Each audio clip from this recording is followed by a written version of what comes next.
Wisconsin logo.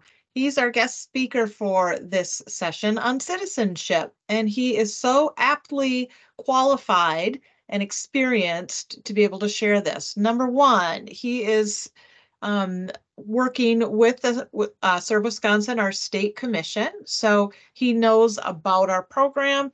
He also does a lot of stuff with the media. He has a cool podcast that he is inviting any returning members who want to talk about their first year experience.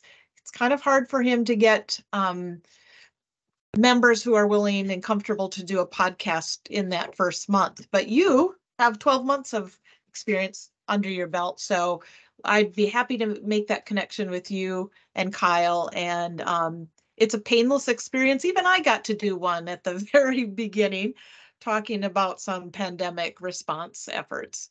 So anyway, encourage you to do that. But today's topic is citizenship, and Kyle not only is at Serve Wisconsin, so understands AmeriCorps in and out and even knows about our program and our members, but before that, he was a government teacher, civics teacher, yep, for a number of years, and he also had a unique perspective living out on the West Coast in California. So he has a broad national view, not just a Midwest view. And so we've invited him to help us kind of delve into the topic of citizenship, which is a topic that we're required to cover with you. And so these members received a pocket constitution in the mail in advance of their service. And we kind of warmed them up with a Jeopardy game on the first day on Monday, which they did very well, FYI. So Kyle, I'm going to let you do a more formal introduction if you feel you need it. Thank you for joining us. Thank you so much, Shelley. Thank you all for having me, and glad you've made it through this week long of orientation. And I know it's been a lot of information today. And so I hope to not throw too much hardcore information on you and more do something, just give you some uplifting ideas about ways that you'll be able to engage the community, both in your service and after your service is over, and when you're not serving and not on your AmeriCorps time as well. I put into the chat a Google form, if you don't mind filling it out as we go. And I'm going to just check it later on in the presentation. It's basically just going to let me know it's going to be anonymous. So which program you're with, how many years you've served, and if you've ever engaged with an elected official or not as part of your service.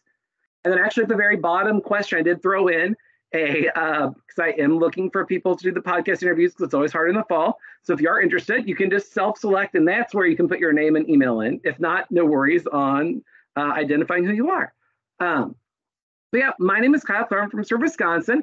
I am going to do an overview, a little bit more of my background in a little bit, but I'm going to save it for part of the presentation. And so I'm going to go ahead and share my screen.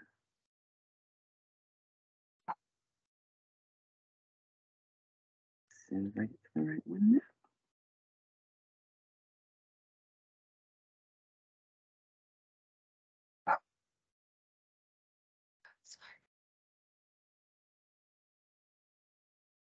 Okay.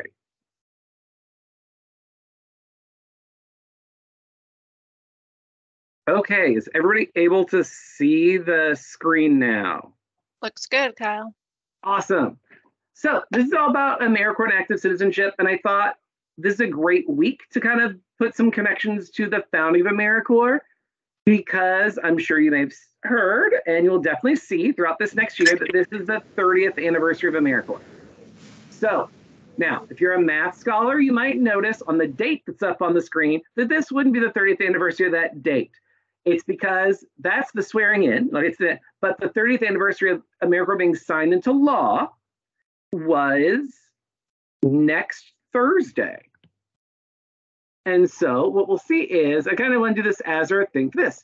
So I also like to stress that AmeriCorps is a bipartisan organization, that it has large community support. And I always like to stress this for folks that the forerunner to AmeriCorps is something that was thought up by President George H.W. Bush in a Commission on National Community Service. And then 3 years later, during the first year of the Clinton administration, the Congress passed what became AmeriCorps through the National and Community Service Act. And President Clinton signed into law on September 21st, 1993. So the 30th anniversary of the signing of the law is next Thursday, and you're going to see, and you'll probably get information from us and see stuff online about a giant kickoff of a year of 30th anniversary celebrations happening. So I like to do that as kind of a kickoff to this, but also because I really think the message that 29 years ago that President Clinton used when he swore in the first members is a good message to kind of kick off what active citizenship is. And so that first class of AmeriCorps members had about 20,000 people. And a small part of the quote there is that service is a spark to rekindle the spirit of democracy in an age of uncertainty. When it's all said and done, it comes down to three simple questions. What is right? What is wrong? And what are we going to do about it? Today, you are doing what is right, turning your words into deeds. And I think that's such an amazing thing about AmeriCorps service is the ability to make that difference, do what's right, and turn that action, like turn those words and those thoughts into actually getting things done. And so when we talk about active citizenship and what you can do as part of your service, that's a big part of that message from back to the beginning. And so, put it into perspective, we're now at over 1.1 million people have served in AmeriCorps since that first class was sworn in 29 years ago. And now it's about 70,000 to 75,000 people are serving each year. So I want to now give a little bit about my story and who I am, because I'm going to talk about you sharing your stories as part of this later. So you can tell that the one on the left is older because it's one, fuzzier, and two, I have hair. And so what you'll see there is that was actually 20 years ago, and that's not this state capital, that's the Missouri state capital. And so I want to kind of give this idea of where my active citizenship story is. And I want to think about sometimes the stuff that you may not think of as active citizenship that you're probably doing as well. And I like to say that a big part of my story, I was always interested in government and in things before, but a lot of my story happened in a random interaction in a parking lot. And so I actually ran into a professor I'd had in college. It was my senior year, and I wanted to go see her the next week about doing a service learning project. I was about ready to graduate. I needed some credits. Instead of taking a class I didn't care about, I wanted to go do something and make a difference. And I was going to go do reading programs with elementary kids because that sounded really exciting. And I ran in the parking lot. She said, no, you're going to go do a service to the Capitol next semester instead. And so I, in college, started serving with the Lieutenant Governor of Missouri.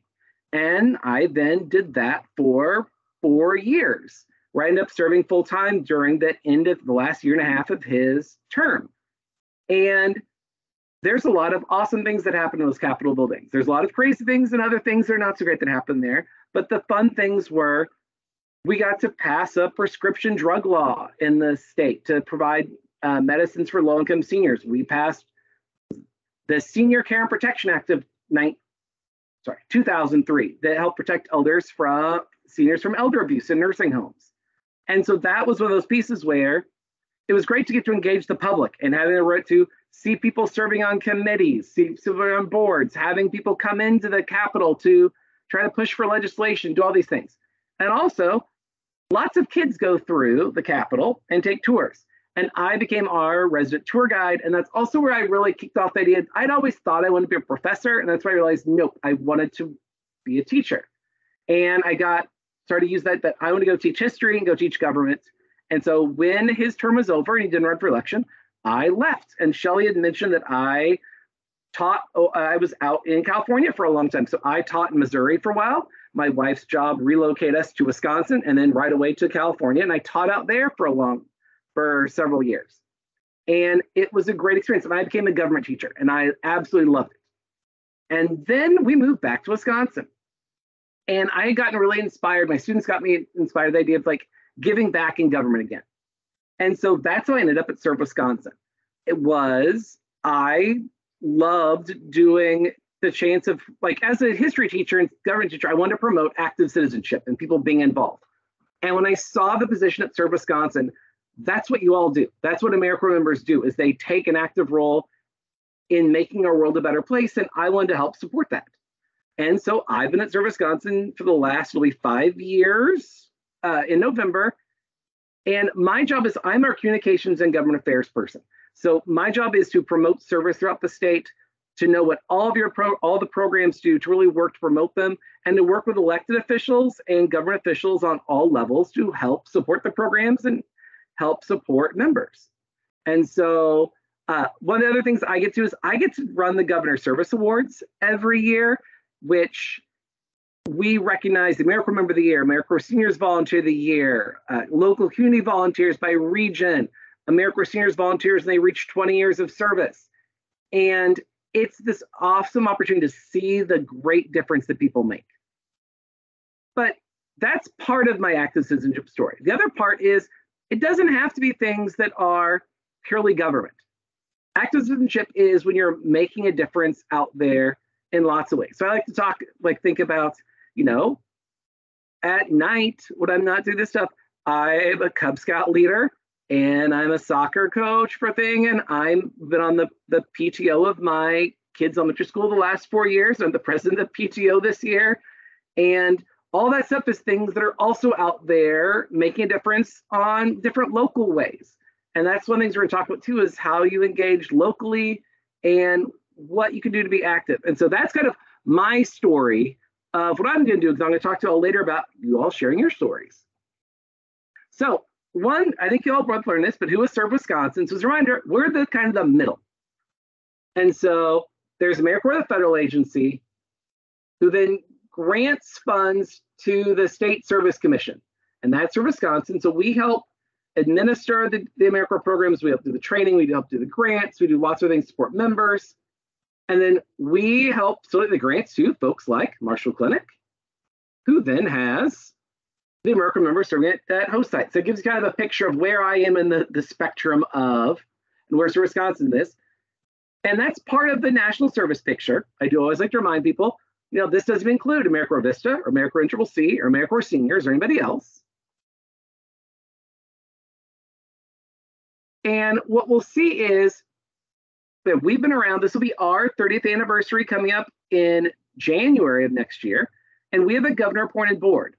And it's our job to grant funds to organizations and promote service. So we'll do things on volunteer projects, and most of our work is through AmeriCorps programs. And to give you an idea of where you are, so this is kind of a map of where folks were last year and some of the different programs. So there's 27 programs that are through Serve Wisconsin. So those red, as close to the marshaled red as I could get, our Community Corps and Recovery Corps. And AmeriCorps members of the state do such a great thing. And that's one thing I love about my job is to talk about and to share all the awesome things that you all do. People are tutors, they're college coaches, farm to school. They help people navigation of health systems. We have recovery coaches, people that do home construction, people that support different health organizations, promote public health. We have people that help individuals with disabilities, do street outreach for homeless youth, people that are capacity builders for nonprofits, volunteer managers, people that do stewardship of natural resources, conservation projects, and that's just a tiny part of it. And so I love just be able to share this as a reminder of you're part of this awesomely big picture. And as a whole, there's 8,000 usually people that are part of the AmeriCorps family. So the blues are all AmeriCorps, either state through us or national or Vista or tribal or NCCC, and the reds are all the types of AmeriCorps seniors.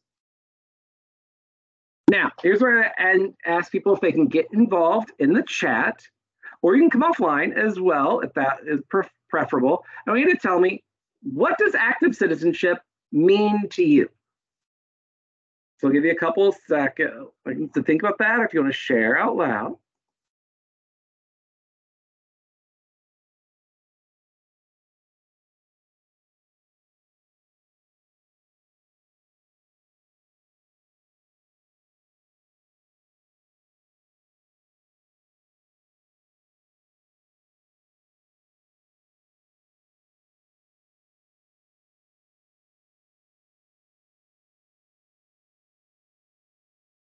Okay, this is great. Ooh, I'm seeing some good stuff come here. So this is awesome. So I'm getting being aware of issues in your community, finding a way to get involved, taking a mentorship role in a youth group, attending community meetings, involvement, voting, taking leadership roles, participating in town halls, participating in these organizations, being informed, getting involved in your community, voting. Yep, there's all these are great ways. And so I'm going to also remind you is thank you for sharing this. I'm a former government teacher, so I'm going to actually pull towards a couple of organizations. So like I used to use it. So the Center for Civic Education stresses these. I think this is also great to go through. You know, that just like you're saying, active citizenship means getting involved in the life of your community and nation to help determine the country's future. And I think that's a great point too. And this one thing I'm trying to engage people is an irony is we're hyper connected in a digital world, but that people often can feel isolated, even though there's so many ways to get involved. So that's what I'm trying to remind you is there's so many ways you can be involved. There's many different things we can engage the public to help them. And then I'm going to echo everything y'all said in the chat. So when I did the National Council for Social Studies, they were like, be informed and thoughtful, have a grasp of what's going on, participate in your communities, act politically, and then the idea of moral and civic virtues, which can be the one they're like, what's that mean? It's being concerned with the rights of others, being socially responsible, listening to other perspectives. And so that's it. As an active citizen, you can do so many things. And there are so many ways being involved. Now, as an AmeriCorps member, there are certain things we can't, of course, do. You can't, engage people in a voting drive and voting registration. We can't be working the poll, can't be poll workers that day. But there's so many parts of this process of being an active citizenship that it goes way beyond. A lot of people think it's just the voting part. It's like, I'm an active citizen. I vote every election, or I vote every 2 to 4 years. You all are going to do so much. Now, here's my question for you. What's this look like then as an AmeriCorps member and as part of your AmeriCorps service?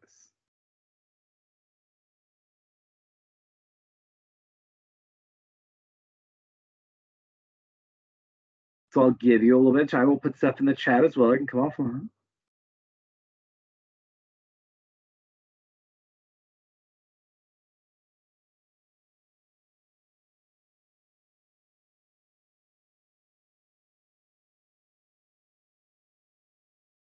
So we had some great ideas there. Any ideas on what it would mean as part of your AmeriCorps service or what you could be doing there?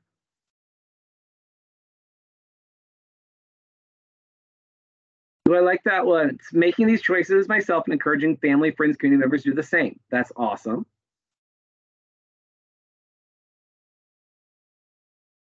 Ooh, building connections, seeking information, sharing information, serving the community, state, and nation. Boom, that's another good one. And so, oh, thank you. Okay, Emily's there. Isn't it all part of active citizenship since we're enriching our communities? That is a really great point. So when I was looking at this, one of the things that we were talking about is that's like trying to give examples of active citizenship.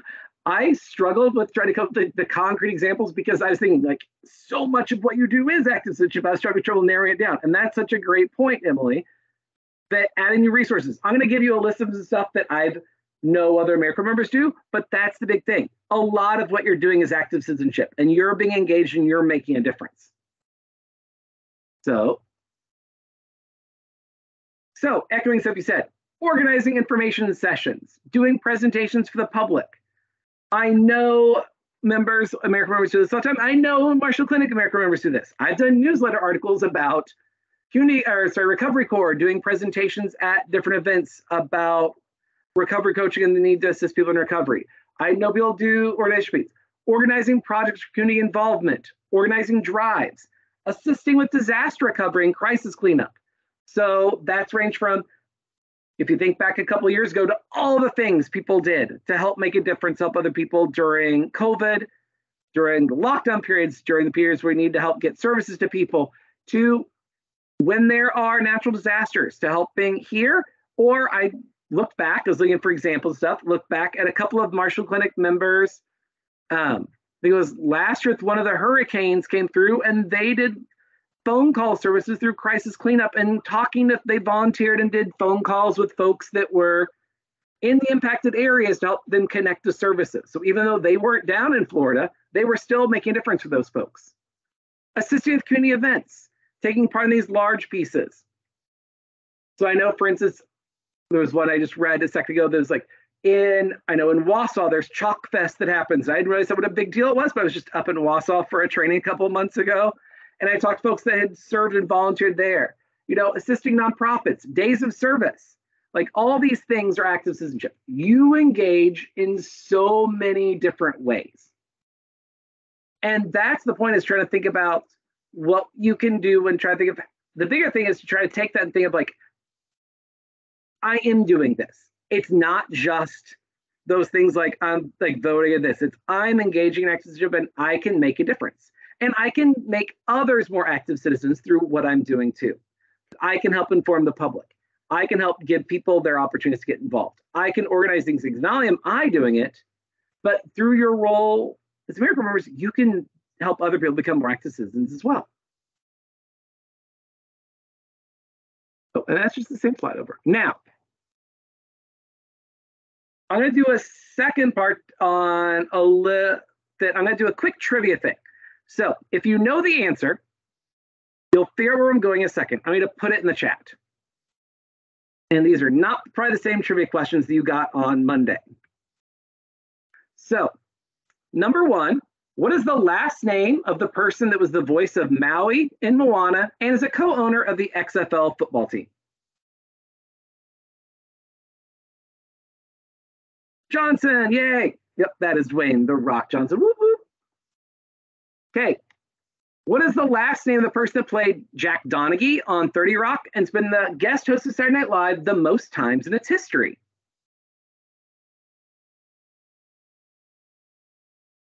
Aha, Baldwin. Yep, so Alec Baldwin. You might see a pattern here in a second. So what's the last name of the actor or actress that starred in G.I. Jane, Ghost, A Few Good Men, Indecent Proposal, St. Elmo's Fire, and was married to both Bruce Willis and Ashton Kutcher? Huh? Yep, it's Demi Moore. Okay, this is the trickiest one. I did this at the presentation. This is what people struggle with.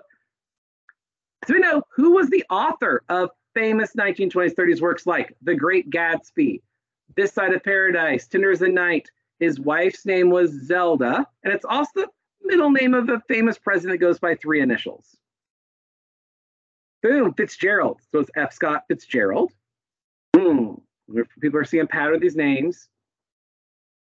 And then what, 5?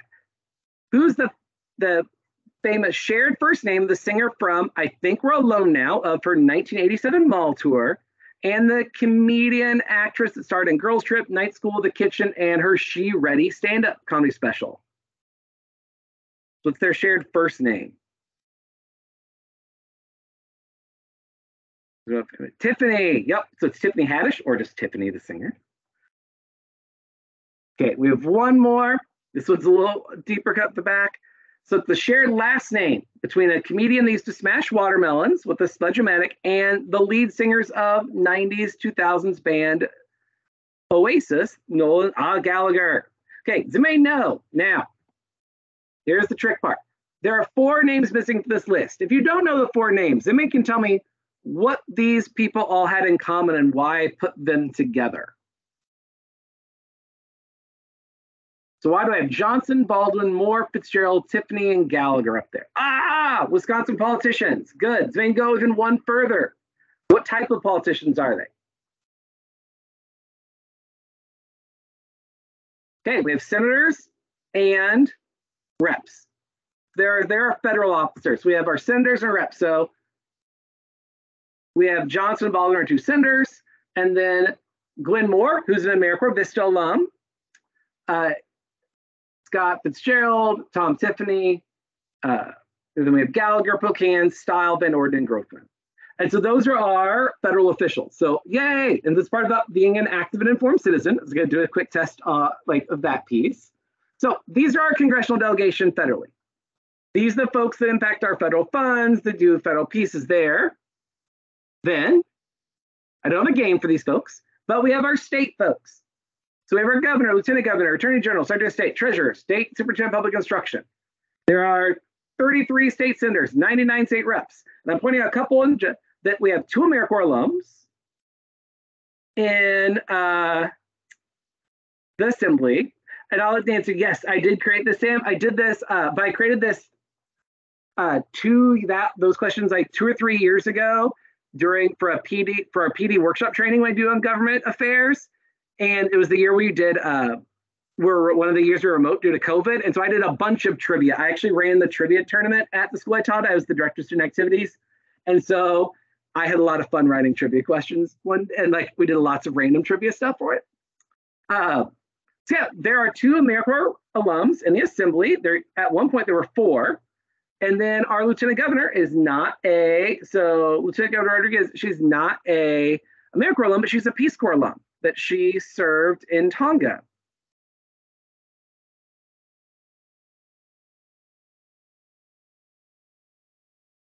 No, she served in Samoa, not Tonga, she served in Samoa. Then there's another layer. There's local officials, and this is where it gets more fun. Local officials, it's harder to count. There's mayors, city managers, county executives, city council members, aldermen, town and village boards, city department officials, county department officials. Like, so you have health departments, parks, housing, public works, school board members, and so many others. There's a ton of local folks. And I want to talk about those local folks for a second. So when you're thinking local governments and government soul, how many governments do you think are in the United States? And this is a question I used to ask all my gov students, and the answer always blows my mind. How many governments do you think of the United States? We have a federal government, we have 50 state governments, so that gets 51. How many do you think are in the whole country, if you count all the local ones? A lot.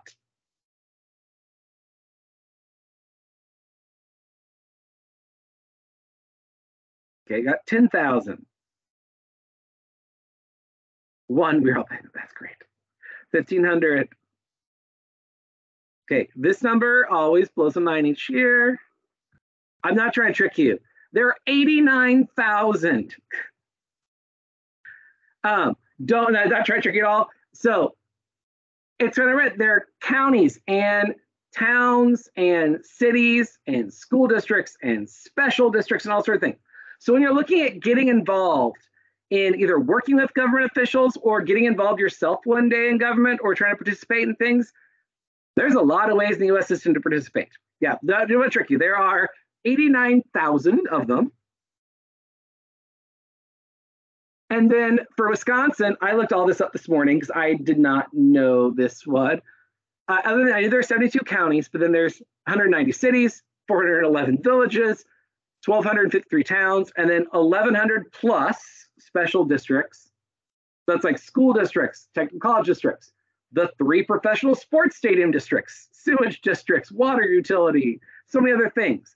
There's so many things that are government on a local level. And people always like to stress the federal level. And I'll admit, I spent a good chunk of August visiting with our congressional delegation and staff members. And thank you, Marshall Clinic hosted us at one of those visits. And we were up and visited with staff from Congressman Tiffany's office. But there's a lot of important stuff happens locally.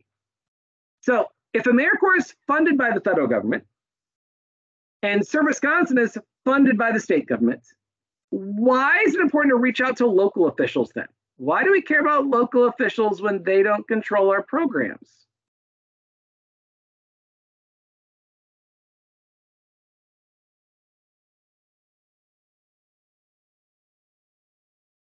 Any ideas on why local is that could be so important? Okay. Aha. Boom, boom, boom, boom. Yay. And sorry, I'll admit I'm used to I used to be a classroom teacher, so I'm used to trying to use the chat as best I can, at least get some engagement. But yeah, they most directly affect us, more direct. It makes them aware of the federal funding is going to the district because they know what's going on. They may have similar priorities. These are all amazing and correct answers. And they can support our service sites. And there's actually, I did have a trick. Some of them are our service sites. Many people might serve at a local, at a county health department, or they might serve at another office. And to be honest, 2 of our AmeriCorps programs are run by local governments. The Green Bay Conservation Corps is run by the city, and Partner Strategic Success is run by the Dane County Human Services Department. And so there's lots of stuff there. But yeah, they're going to have the biggest connection to what you're doing. They can take the most direct action. They are most directly affected by what you do. They're also sometimes like, it's sometimes way easier for them to do something to make a difference to help the people you're serving directly, because it's going to be a lot quicker process potentially. They can become a champion for your program or your host site and the work you're doing. And there's another too, is like on a practical point, it's great to get connected with them and get them to know about what's going on, because local officials often become those state officials and federal officials. And you can also make connections that'll last after your service concludes. They'll help you, like you'll get to know more about what's going on in your local community, and you don't know what you'd want to do. Like I told you about my story. I've changed what I've done like 3 times already. And I've loved everything I've done, but it always changes. And I always say like that connection pieces, I ran into it, and my whole life is because I ran into a professor I had in the parking lot. And so that's a lot of what I can say is like, you really never know how those things will can affect you later. Now, I saw on the thing that a couple of you had met with an elected official before during your service. When I was looking at it, I think it was, let's see, last I checked, we're at, it goes 89% of you, I'm just refreshing to it, better, had not done that before. It still is 89%. So if you've never done it before, what concerns might you have about meeting with elected officials or other government officials as part of your service? Is there any concerns you might have?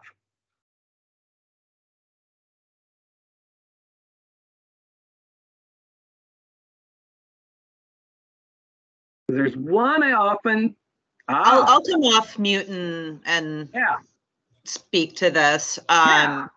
I'm someone that like this is my jam, my home base, something that I naturally feel very comfortable with. So something that specifically is like concerning to me as I move from, I was a classroom teacher for the last decade of my life, and then moving into an AmeriCorps position.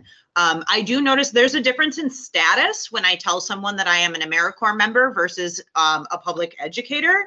And depending on who I'm talking to, like sometimes they're like, oh, you're better now than you were before. And sometimes it's the opposite.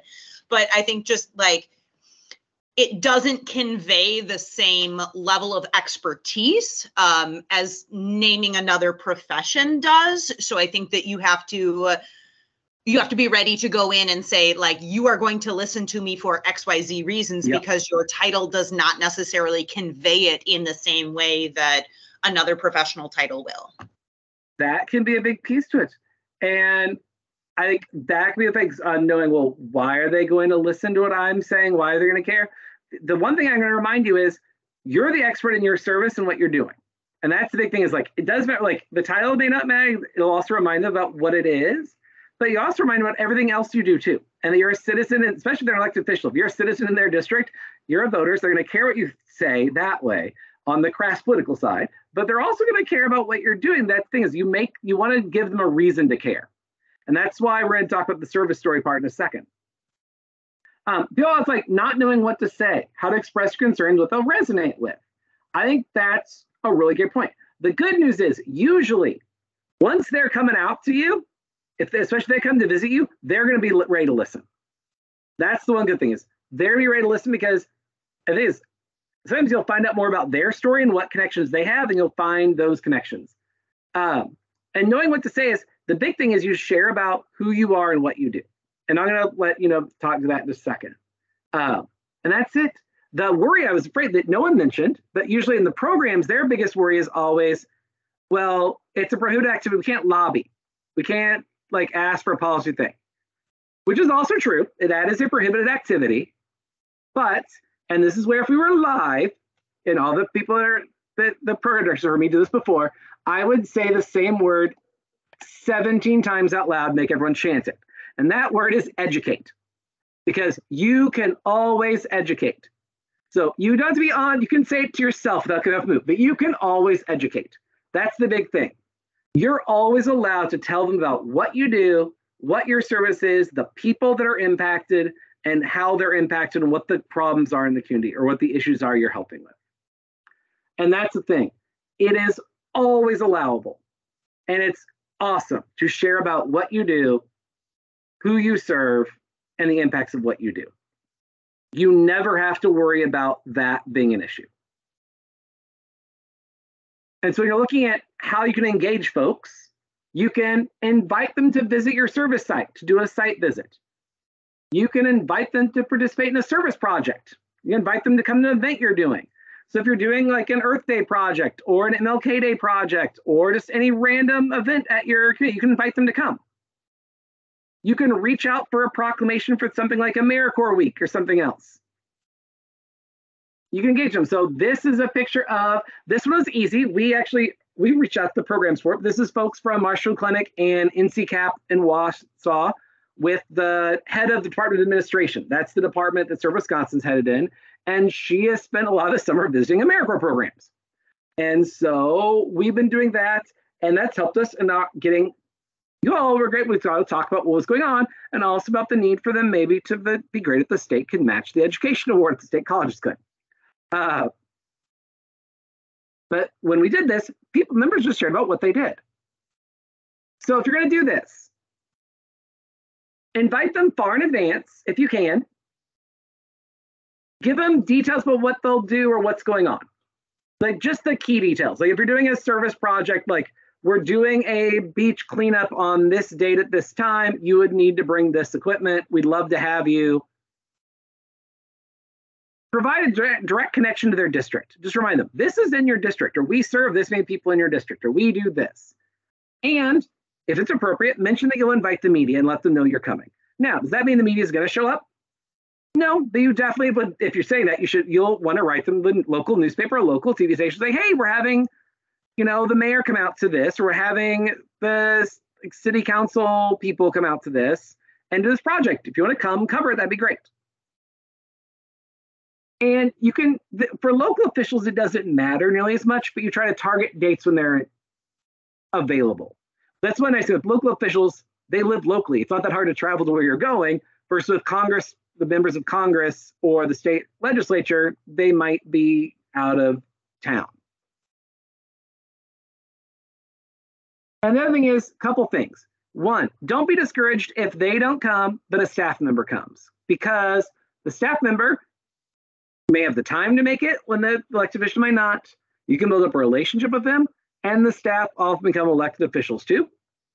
Like I said, we did all those congressional visits this summer. We spoke only with staff members. I think we're going to get a rep hopefully next month, but we know our message was getting up to the folks, and they share the pieces, and you still make those connections. Also, don't be discouraged if they say they can't come. Try again. The worst that happens is you invite them, they say they can't come, but every time you invite them to something, you know what they know? They know you exist and your program is doing good work in the community. And it's another reminder to their office that you do awesome stuff. That's what it is. So if they can't come, and I never take offense if they can't come to things, because they may, especially if it's a set date, they might have something else going on that day. And so just follow up with them, invite other people.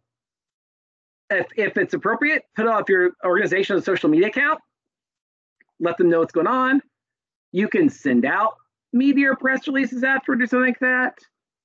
And you can also reach out to me, have Marshall Clinic reach out to me, and I'm happy to help with resources or help with other stuff, because that's what my job is to help with our relations with all sorts of government on the local, state, national level, and to express all the great things we do.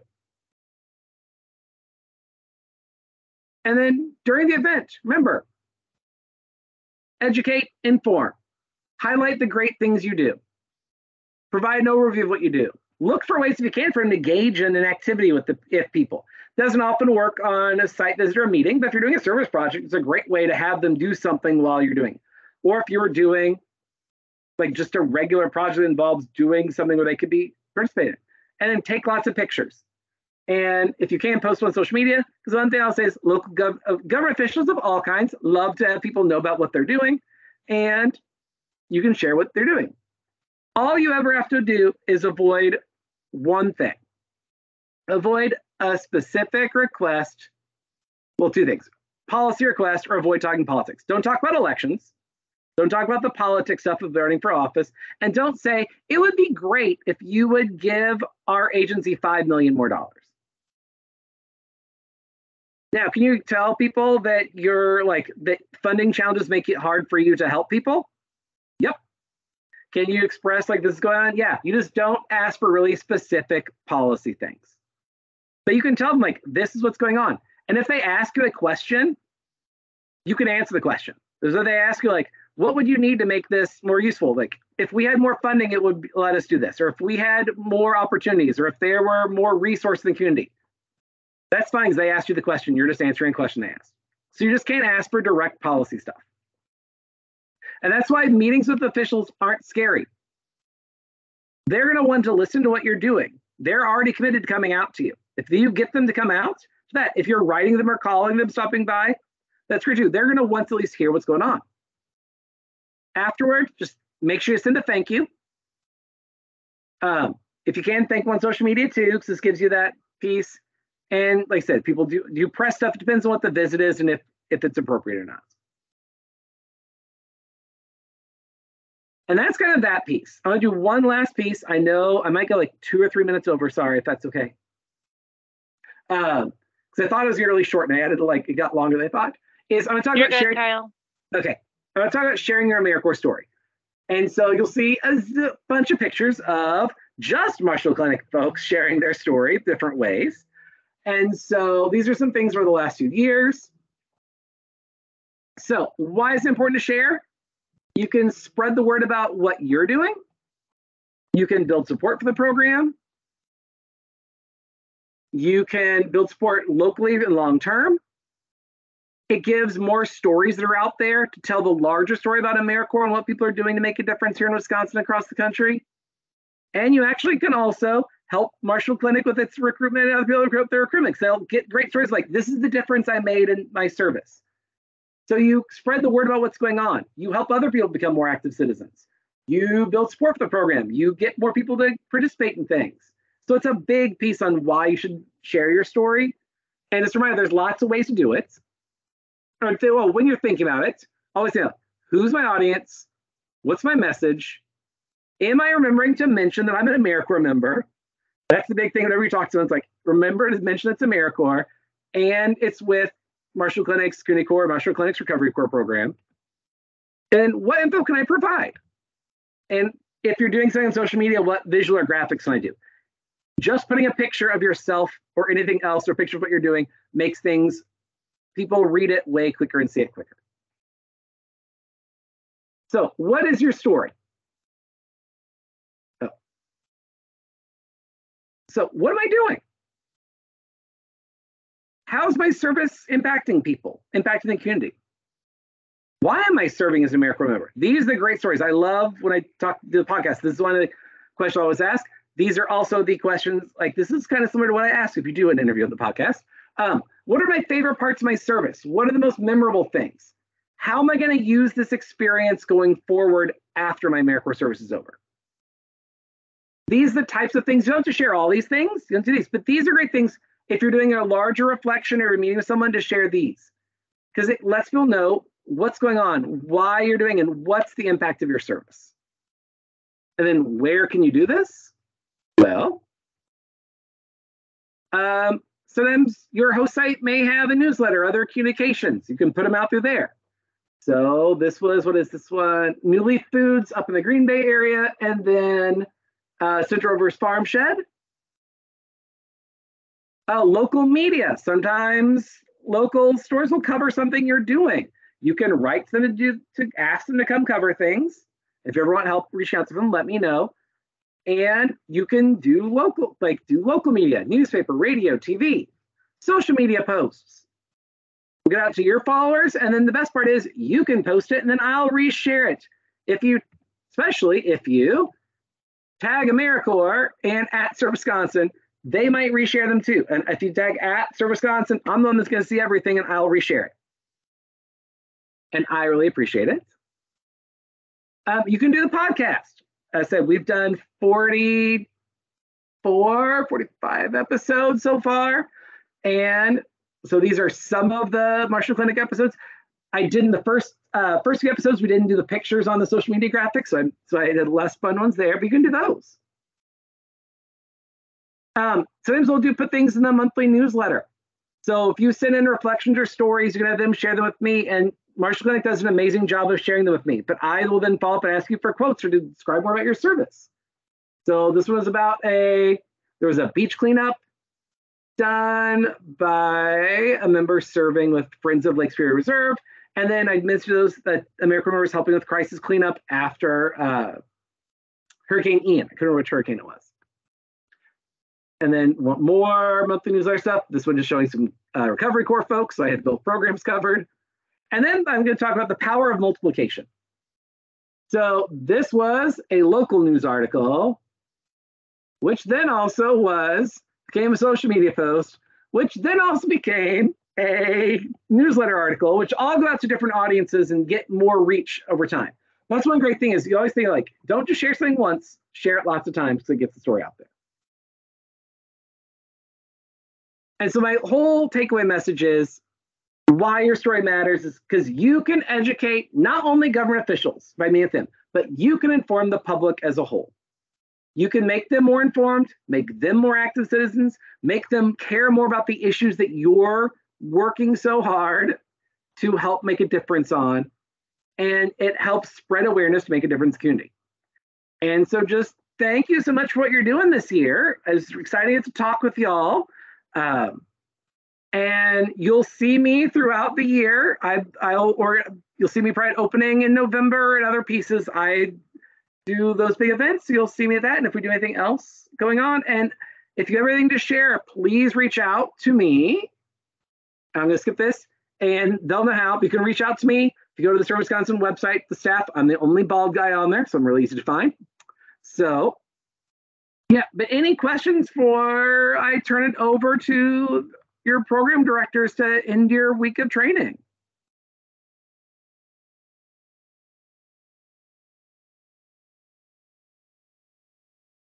Yeah, somebody had a hand up. Lauren? Yeah. Oh, I'm sorry. That was a mistake. That's my bad. No worries. No, I just want to make sure that my big thing is have a fantastic year. Thank you for the difference you're making. Thank you for your service. I look forward to hearing about all the great stuff you do. And I love sharing about it and just love that my job is to support all of what y'all do. So thank y'all.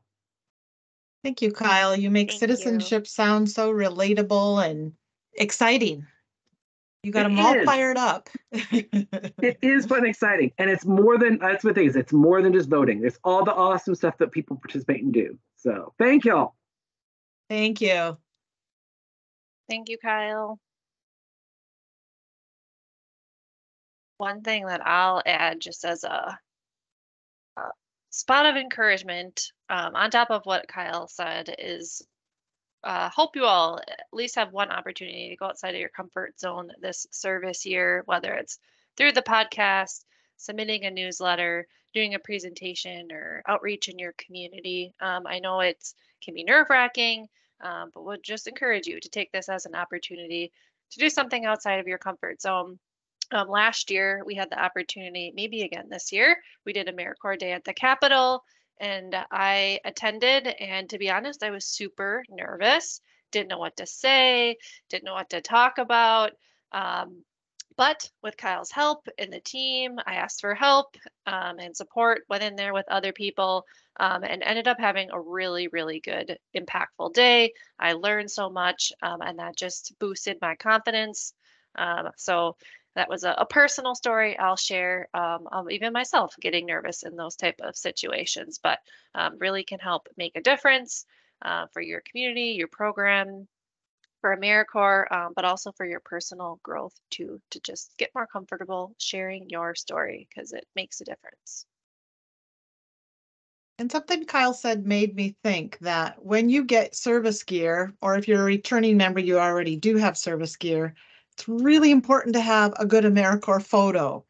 And at midterm, we did some professional photos. Those were nice, but people wore nicer clothes. I don't think anybody wore their AmeriCorps gear for that professional photo. But have somebody take a picture of you like in action or do a selfie. Get one with your host site supervisor if you feel comfortable. But just don't leave your service term without any good service photos. You just never know when it'll be helpful to have one. And throughout this time, when we read a great story that we feel particularly moved about, the staff will reach out and say, hey, we'd like to submit this for the Serve Wisconsin newsletter. Do you have a photo you can submit? So just to make it easy, have one ready. Think about it. And one thing we didn't really talk about, all of you are counting this time for service. You're all serving. If you are wearing your name tag right now, put your name in the chat. And I think we have a little special surprise coming out, a little prize for if you're wearing your AmeriCorps name tag right now, put your name in the chat. And thank you for doing that. Can I ask a quick question about name tags and stuff? Yeah. Go ahead, Emily. So at the end of my last service term, like long story short, they had me throw a Barbie party and everybody dressed up in costume and we had a little photo booth. So like I have pictures from that, but I am like pink and there's no like AmeriCorps stuff because I was Flower Barbie. Yeah. And my host site was supervisor, like I have pictures with her and people from, but we're all in pink. So are those like not okay to submit because I'm not wearing my name tag? You might want to have like two pictures, one of you in action, Barbie, and one of you wearing AmeriCorps gear so we can put the connection together. Okay, I will work on that this year. Okay, good for that you. is a little bit of a unique situation, Emily. Yeah, it was. We had everyone dressed up and I got all these great pictures and I'm like, nothing is branded. So do your best. You can still send us the photos. We would love to see you all pinked out. Any other questions on Kyle's presentation, citizenship, sharing your story?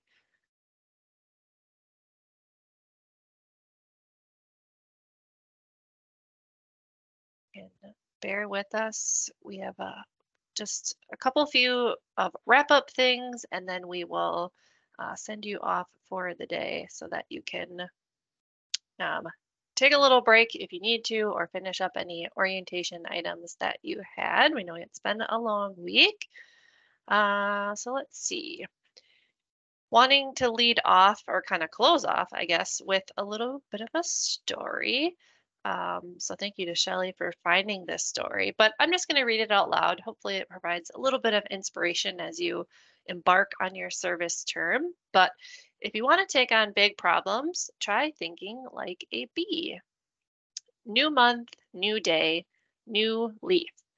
So you've woken up and you've decided that you're finally going to take on the big, big problem that's been weighing on you. Perhaps it's shoring up your public libraries, helping homeless dogs and cats, or fighting climate change. Yet, as much as you'd like to act, you are stopped by some persistent, piping doubts. Where do I start? And even if I do something, will it really matter? When it comes to climate change, for instance, the greatest minds in the world are struggling to come up with solutions. Meanwhile, you're someone who struggles to bring your own reusable bags to the store. Maybe it's time to look elsewhere for inspiration, like the humble honeybee. They can show us that thinking small may be the best way to think big, according to a beekeeper, Marianne Gee. The lifespan of a worker bee ranges from 6 weeks in the summer to 20 weeks in the winter. Most of the bee's brief existence is spent gathering nectar to make honey. According to Gee, a bee in her lifetime makes only 1/12 of a teaspoon of honey, a tiny fraction of the 100 pounds of honey that a typical colony needs to survive. The most remarkable thing is that she doesn't, most remarkable thing isn't that she does the work, it's that she doesn't even do it for herself. She adds, a bee won't directly benefit from the honey she makes. Instead, it will allow future generations to thrive after she is gone. This too is how we can change the world, by not worrying about the size of our contributions and by letting our efforts join the actions of others. So, message to you all, keep making honey. Your 1/12 of a teaspoon counts. I thought that was kind of a cute little story to share, inspire you, making change out in your communities. Sometimes it seems like, will this matter? Will this make a difference? But every interaction you have does make a difference for somebody else, even if it's long, far in the future.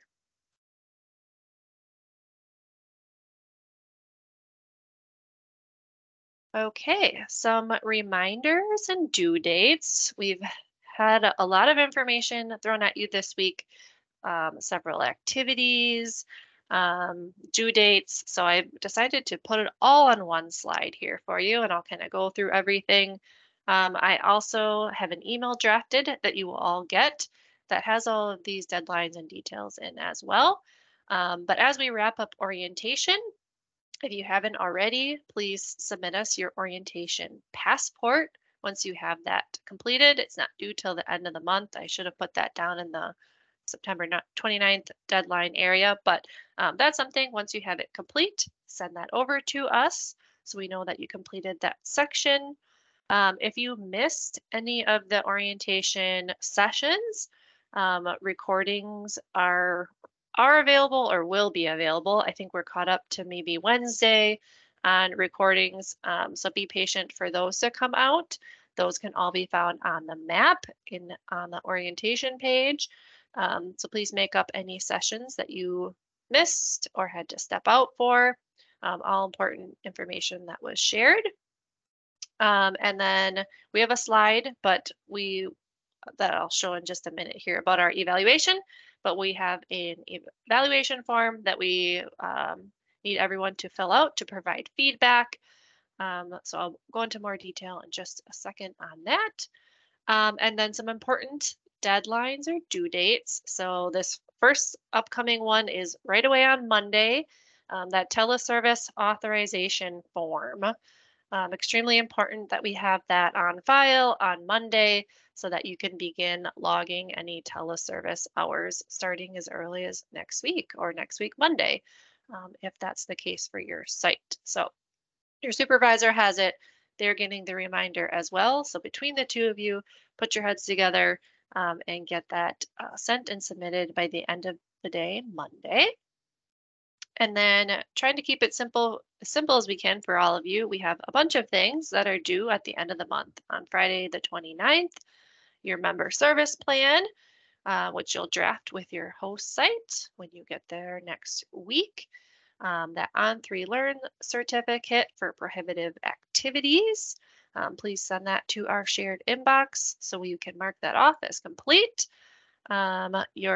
It says host site checkline. Host site checklist is also due at the end of the month. That is sort of your checklist of orientation items that you'll be doing once you get to your host site. And then lastly, something that we haven't talked about yet, there is an orientation form packet sort of that we send out via Adobe Sign that'll get sent out today. It's not as intimidating as I made it sound by saying it's a packet. It's just a few forms that you can go ahead and fill out and submit back when you have that information. So that'll come via Adobe Sign and you'll get frequent reminders to complete those forms. Questions on any of the deadlines? What's due when? Where do we get the information? Megan, there was a good question in the chat that I think got answered, Okay. but would be good to address with everybody. Yeah. If people complete their On3Learn trainings this week, do they need to wait to log those hours until their teleservice agreement is completed, or can they just go ahead and include those in their timesheet for this week? You can include it in your timesheet for this week. Just put it under regular service, though. Don't put it under the teleservice category. We'll put it I under would- training. They get a Oh, certificate. yes, sorry. Yeah. Yep. Lump it in with your just call it like orientation training. Good question. Megan, hi, it's Barbara. I'm at Yeah. my whole site right now. The teleservice authorization form, where do you find that? It is on the map under resources, teleservice. Okay. And We then, all- And your host site should have a copy as well. okay. And then since I'm a returning member, do I need to do the On3Learn certificate? You do not. So returning members Okay. have already, if you've already completed Okay. your prohibitive activities, All you should right. have. And then my supervisor and we're doing that member service plan and I'm checking the boxes and signing things. So then do I have to do anything else electronically? I don't believe so. Once you have that member service plan filled out, you'll just need to scan and email it back to us somehow. But the biggest thing, if you're scanning it and sending it to us as a PDF, make sure that you have Okay. it saved as a Word or editable version somewhere in your files, because we get it back as a PDF. And then if you lose it or can't find it, we can only send it back to you as a PDF, and then it becomes uneditable. Okay. Okay, Thanks, Barb. thank you. I have a question. Yeah, I'm on my new computer today too. Was that, let's see, I can't see the I hand. think that was Megan. Megan? Go ahead, Megan. Where is the CDC thing we have to do? The CDC train, I didn't put on here because it's not due till August 1st. So you have Right, but I plenty. don't know where it is to start it. Yep. You- So the information should be on the map, Megan. Is I there can any drop. push I in will. there or Yep. whatever? I will drop the link in the chat for you. Okay. Let me just pull it up.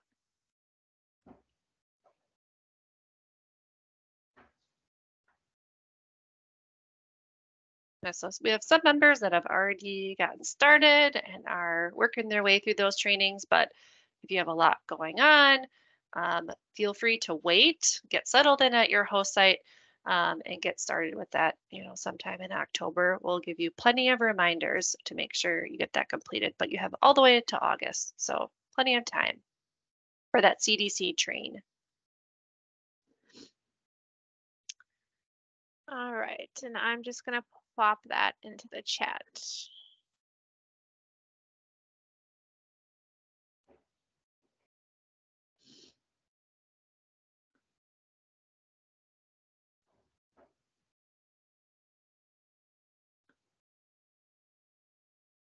Emily? I have, okay. So another random question. I know we've got the logo of AmeriCorps and Marshfield together that we put as like our email signature and stuff. And then, but when I'm doing like handouts and things for, and teaching for my classes, do I put that logo on it? Or do I just leave it off and just say, hey, I'm working for AmeriCorps and this is who they are, but don't put the logos on? Good question. I mean, It sometimes might, yeah, it might be a case where you might want to just check with staff. and ask, because we wouldn't want it to look like you're a dietitian and giving nutritional information, and it really isn't coming from Marshfield Clinic, and we wouldn't want it to appear that way, which Right. if somebody had an issue with it, they'd, call Marshfield. Right.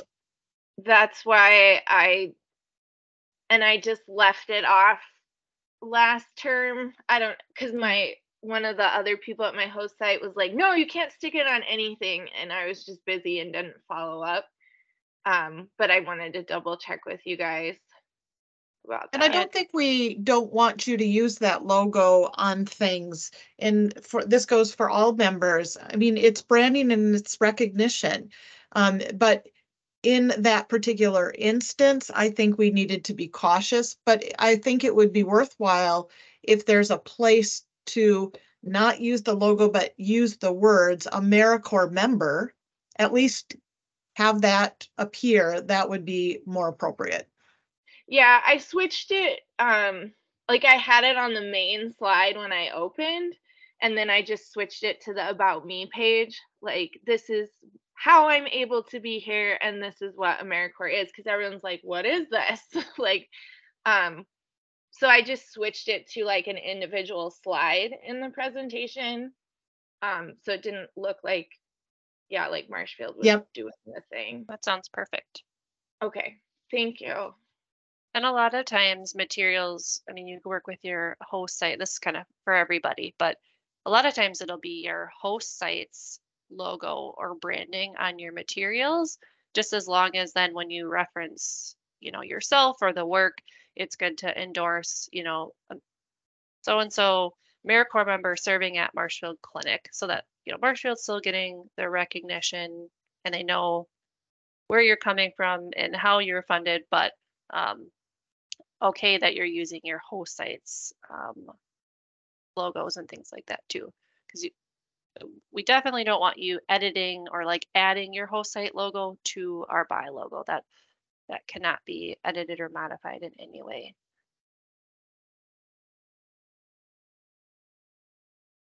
Okay, there's a question in the chat. When do we get the polos? So I'm assuming you're referring to service gear. So we have ordered a lot of service gear this year. We plan to distribute it at the fall meetup on October 13th, pending it all comes in time. It should get here. So you'll get your service gear at the fall meetup. But I don't actually think we ordered polos this year. We switched it up. We ordered t-shirts, long sleeve shirts, a jacket, a zip-up hoodie. Don't quote me, but we ordered some awesome gear for you. So plenty of service gear coming your way in about a month. And then also later in the service term, you'll get something from Serve Wisconsin. Maybe we'll tell them, oh, someone said, yay, no polos. Okay, well, we try to switch it up. Serve Wisconsin, they also switch it up too. So we'll stay tuned on what other gear we'll be able to provide. Another question that popped up in the chat was, is there a way for all of you to connect with each other for sharing resources or troubleshooting problems, anything like that? We will have another resource coming out in the coming month, I would say, to kind of help with that. But in the meantime, the community forums on the map are a great way to kind of stay connected. That way, I believe you should be able to play around with viewing each other's profiles on the map and kind of getting in touch that way. So feel free to experiment with that, but we will have a more solid resource for you in about the coming month or so once everybody gets kind of settled at their host sites.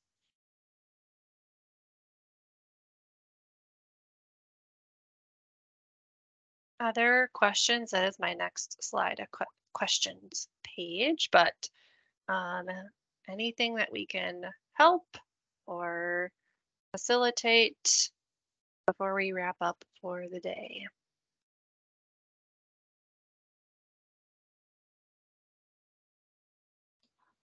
I just want to say, oh, yeah, go ahead, ahead. Bailey.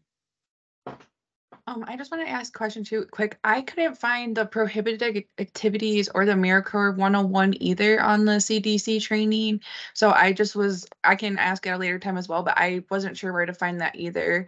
Because I did look for a while and I couldn't find that even using the search. So Yep, it's not on CDC Train Bailey. It's on the on 3Learn platform. Yep. okay, thank you. That As makes if more there sense. wasn't Welcome. enough platforms. Yes. So Yeah. there's Okay, thank you. Okay, that makes more it's sense. on Okay. 3Learn, which is AmeriCorps prohibitive activities, specific trainings. CDC Train is Oh, okay. Intro to Public Health. Oh, That's the okay. longer training. Thank you so much. Okay, that makes sense. Yep. Okay. So I was going to just comment that when you enrolled with AmeriCorps, we used that information from your application to populate our contact roster. So if you have a change of address anytime during the term, we'd like to know that. If your phone number changes, those don't change that much now that we use cell phones. But if your phone number or address change, and now, right now, what we're using to contact you is your personal email. On Monday, when you get to your host site, hopefully you'll have an organizational contact email contact, and that will be something we'll collect on the packet of the Adobe Sign forms that are coming out. The sooner you return that to us, the sooner we can start using the right email address for you. Also, when you're in Encore, there are a lot of fields that we didn't populate because they weren't required, but you're free to fill in that information if you want. It's not required. We put in the required fields, but if you see blanks and sometimes it's helpful to have those filled in, like your emergency contact, you gave us that information and we have it saved, but we just didn't take the time to re-put it in Encore. But feel free if you see that information when you're in. If you go to your user account, you're welcome to fill it in and keep that updated and save it as well. Tatum, you have a question? Yeah, so legally my last name is changing. I'm getting married here pretty quick. Do you want me to update all that information as well too? Like just my last name, or can it just stay the same? However you want us to refer to you, I guess, right? Okay. Yeah, and I think Tatum, are you legally changing your last Yeah. name? I am. Okay, so you'll receive like obviously a new driver's license, social security card, all of that good stuff. We just need something like that just to Okay. show that you've legally changed it then. So Okay. then we'll keep it in your secured file to show the change. Okay, sounds good. Thank you. And where it will be really important to be sure you change that, Tatum, is in your My AmeriCorps account. So that if you start using a different name, we want to make sure your EdAward goes to the legal name you're using. Okay, thank you so much. And congratulations. All right. I move to the next slide, which is your ticket out the door today, is to fill out our evaluation. I'm also going to put the link to it in the chat. But we would really, really appreciate your honest feedback. We as a program take it very seriously. So we would like to know how we can do better for our next cohort, but it also impacts future trainings that we have, so it can be utilized yet this year. And then the feedback for the AHEC staff will get passed over to them so they can pass on any feedback to their speakers as well. So appreciate you all taking the time to do the evaluation. Recovery Corps members, I believe if there's any of you still on, you have a separate evaluation. So don't take this one. They can take this one. Oh, they can. Okay. Yes. Yep. Oh yeah, one survey. They just won't get the questions about community health worker. Perfect. And then look at this. We're going to end right on time. So big deep breath. You finished AmeriCorps orientation. Thanks for sticking with us this whole week. We know it was a lot of information. We know it's a lot of accounts, but we're here to help. And hopefully you have all the tools and resources to find information. And as always, please reach out to us with any questions or concerns. We're happy to help. That's what we're here for, is to help make your service year spectacular. So thank you. Thank you for taking a year out of your life to serve in AmeriCorps. We really appreciate your service and excited to see all of the great work that you accomplish. So thanks everyone, and we will be in touch semi-frequently with some emails. And see you all in October for our next team meeting.